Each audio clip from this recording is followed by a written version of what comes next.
Mungkin dia minum air kosong je, dia tak minum arak. Kita jangan kata larangan minum daripada bekas dan emas ni dia minum arak, bukan. Ini minum air biasa je kita katakan. Mungkin air mineral ke, air Milo Ais ke, dia minum. Maka nanti di akhirat nanti akan menggelegaklah api neraka tersebut ataupun air dari neraka tersebut di dalam perut dia nanti.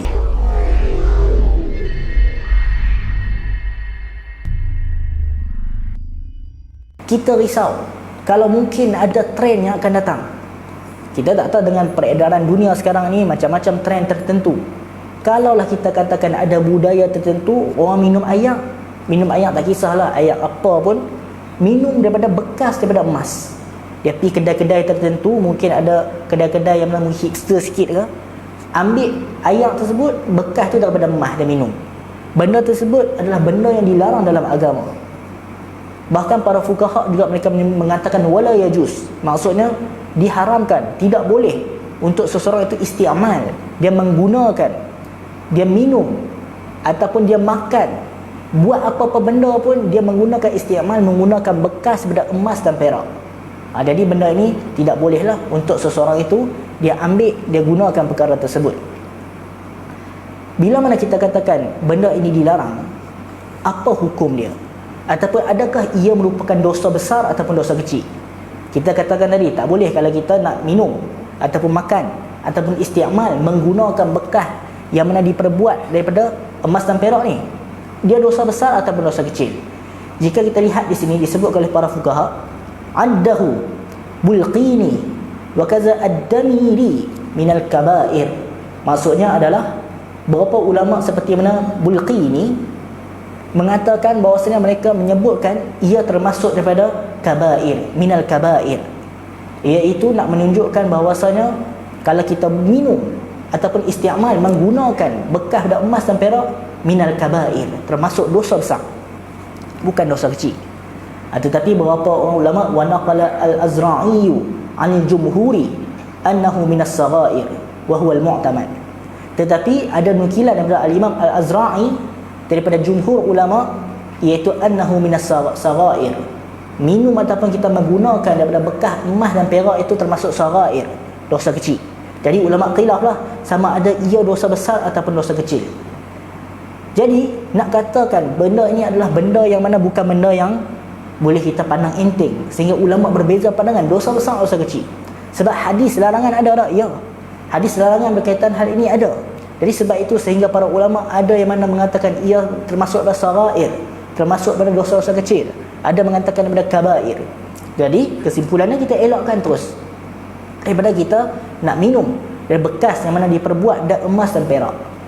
Beberapa tahun dulu kita ketahui ada yang mana mungkin memenangi upacara tertentu, acara tertentu, dan akhirnya dia menang dapat pada apa? Bekas emas, dan akhirnya boleh minum dia ada bekas tersebut. Kita katakan hukum dia adalah haram kalau gelas itu diperbuat pada emas, kemudian kita pun minum air di dalam tersebut, dalam bekas tersebut. Wala yajuz, disebut oleh para fuqaha tak boleh kita nak minum daripada air sedemikian rupa. Mungkin kita tengok di internet barat mereka minum daripada bekas-bekas sedemikian rupa. Ada yang mana mungkin orang Arab yang mana mereka minum daripada bekas-bekas yang mana diperbuat pada emas dan perak. Hakikatnya ia diharamkan di dalam agama, ia tidak dibenarkan. Sebab itu kalau kita tengok mungkin ada orang yang lebih daripada kita buat benda-benda macam ni, jangan kita pun rasa macam seronok lah dapat lain dengan orang yang lain. Sebab kat Malaysia jarang benda ni. Di Malaysia mungkin tak ada lagi lah, ataupun kurang lah orang yang mana dia minum benda bekas benda emas, dia makan benda-benda pinjam benda emas, jarang kita dengar. Tetapi kita tengok di internet, di negara-negara luar benda ni ada. Sampai toilet, mangkuk tandas pada emas yang kita ketahui ada dibuat. Jadi kita katakan ia termasuk perkara yang mana diharamkan, wala yajuz, tidak boleh untuk seseorang itu dia istiamal menggunakan benda tersebut. Disebutkan juga dalam kitab ni li rajulin aw imra'atin, dan larangan ini juga untuk lelaki dan perempuan, bukan hanya untuk perempuan saja ataupun untuk lelaki saja, tak. Larangan menggunakan bekas yang diperbuat pada emas dan perak ni li rajulin wa imra'atin, untuk lelaki dan perempuan.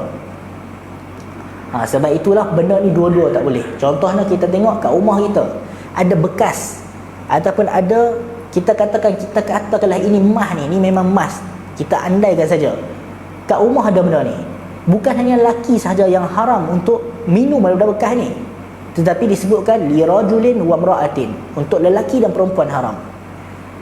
Kalau pakai subang, rantai emas tu untuk perempuan tak ada masalah, untuk perhiasan memang boleh. Itu memang tak ada permasalahan pun, itu boleh. Untuk perhiasan pakai rantai ke, pakai subang ke apa, itu dibenarkan. Yang kita bicarakan yang bukan bab itu. Kita bicarakan ni adalah bab berkaitan awani, bab berkaitan isti'mal. Kita menggunakan bekas lain untuk kita makan, untuk kita minum, untuk kita buat benda-benda lain. Ini. Jadi ini untuk lelaki dan perempuan, dua-duanya dilarang di dalam agama. Apa dalil yang mana menyebutkan perbuatan ini ia adalah benda yang mana diharamkan? Adakah dalil tentang perbuatan ini atau sebaliknya? Tentulah kita kata terdapat banyak hadis yang mana menyebutkan tentang larangan daripada seseorang itu dia minum ataupun makan daripada bekas yang mana diperbuat dengan emas. Dalam riwayat Muslim disebutkan bahwasanya man syariba fi ina'in min zahabi aw fiddatin fa innama yujarjiru fi batnihi naran min jahannam. Maksudnya adalah siapa yang mana dia minum fi ina'in min zahabin aw fiddatin, dia minum daripada ina adalah bekas yang mana diperbuat pada min zahabin, daripada emas ataupun fiddah, perak, maka apa akan terjadi? Maka dia akan terjadi adalah fa innama yujarjir, iaitu dia diibaratkan, yujarjir tu kita nak faham sebagai menggelegak. Kalau kita minum ayak, kita rasa menggelegak, bunyi macam tu kita minum ayak.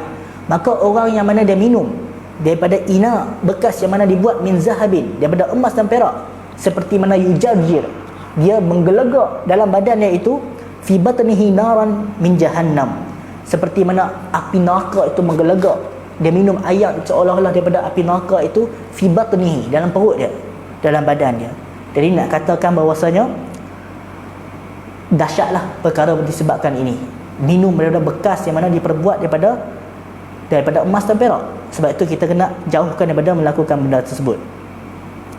Dan juga kita katakan maksud hadis ni juga disebutkan bahawasanya yujarjiru fi batnihi naran min jahannam, dia mendapat ancaman nanti di akhirat nanti, perut dia itu akan menggelegak seperti mana bunyi dia minum ayak daripada ayak dia minum di dunia itu, demikian juga di akhirat nanti akan menggelegaklah perut dia itu daripada api neraka. Mungkin dia minum ayak kosong je, dia tak minum arak. Kita jangan kata larangan minum daripada bekas dan emas ni dia minum arak, bukan.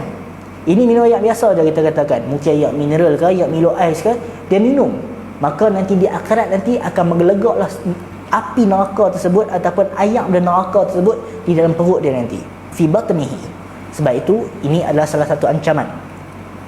Bila mana sesuatu perkara itu ada ancaman daripada hadis tentang azab tertentu, maka ulama mengatakan ia termasuk daripada kabair, dosa besar. Sebab itu tadi kita sebutkan ada beberapa ulama seperti mana disebutkan Bulqini bila mengatakan ini termasuk daripada minal kabair, termasuk dosa-dosa yang besar. Apa yang mana yang dimasukkan dosa besar? Minum adalah bekas yang diperbuat daripada emas. Apa illah? Illah adalah apa sebab Nabi SAW melarang kita daripada minum daripada bekas ini. Wallahu alam, kita tak tahu illahnya secara pasti, tetapi disebut oleh para ulama hikmah kenapa dilarang kepada kita untuk minum daripada bekas yang mana diperbuat daripada emas dan perak. Ketika kita lihat Ibnu Qudamah dan juga Imam Mawardi, mereka ada menyebutkan salah satunya adalah kerana ia dapat menyebabkan hati orang-orang miskin sakit hati tengok. Yalah, orang-orang miskin dalam keadaan tak ada duit, tambahan pula kita zaman sekarang ni dalam keadaan ekonomi tak menentu, kita mungkin tak ada duit, ada orang yang mana tak ada duit, tiba-tiba kita pula pergi minum air dah bekas daripada emas. Orang lain nak cari duit punya susah, kita relax je minum air daripada bekas emas. Apa akan jadi pada orang miskin? Dia tengok, dia akan sakit hati, dia akan rasa geram, dia akan rasa marah. Itu yang pertama. Yang kedua, bila mana orang yang minum daripada bekas daripada emas itu dan perak, akan ada perasaan khuyala, akan rasa perasaan sombong besar diri kat dia. Tadi kita katakan tadi keburukannya untuk orang yang tengok. Mungkin dia dapat jawab, dia kata, tak apa, aku minum dalam rumah, orang tak nampak. Dia minum air bekas tu. Akan ada juga perasaan lain khuyala, iaitu rasa takabur, sombong. walaupun orang tak nampak, tapi dapat ada juga perasaan itu. Perasaan mungkin membesarkan diri, membanggakan diri. Dia rasa dia ada something yang mana orang lain tak ada. Sama juga macam orang dia beli apa-apa ke dalam rumah dia, dia beli sofa ke apa, kadang-kadang syaitan mungkin akan datang menghasut dia supaya dia akan rasa besar sikit pada jiran yang lain. Maka itu kita katakan syaitan dapat menggoda kita. Sebab itulah kenapa Allah Subhanahu Wa Taala melarang kita daripada minum daripada bekas yang mana diperbuat daripada min zahabi wa fiddah, daripada emas dan juga perak.